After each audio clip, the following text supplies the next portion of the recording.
இந்த குப்பைமேனி இலையோட கொஞ்சோண்டு மஞ்சள், உப்பு எல்லாத்தையும் சேர்த்து அரைச்சு நம்ம உடம்புல பூசி தினமும் குளிச்சுட்டு வந்தோம்னா தோல் சம்மந்தமான நோய்கள் வந்து சரியாகும். இந்த இலையோட சாறு எடுத்து தலைவலிக்கு பூசினா தலைவலி குறையும். அதே மாதிரி தலை பாரமாக இருக்குது அப்படின்னு ஃபீல் பண்ணுறவங்க இதை வந்து 10 மாதிரியும் போட்டுக்கலாம். அந்த தலை பாரமும் குறையும். குழந்தைகளுக்கு ஏற்படக்கூடிய சளி இருமலை கட்டுப்படுத்துறதுக்கு இந்த இலையோட சாறு 5 துளியும் துளசி இலையோட சாறு 5 துளியும் கலந்து நம்ம கொடுக்கலாம்.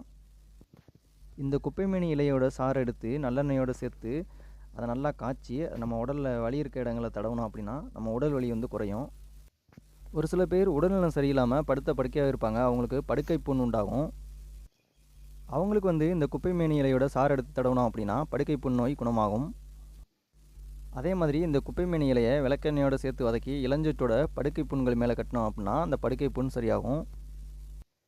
10 குப்பைமேனி இலைகள், 2 சின்ன வெங்காயம், சிறிது வாழைப்பூ எல்லாத்தையும் சேர்த்து அரைச்சி ஒரு சிறு நெல்லிக்காய் அளவு மோர்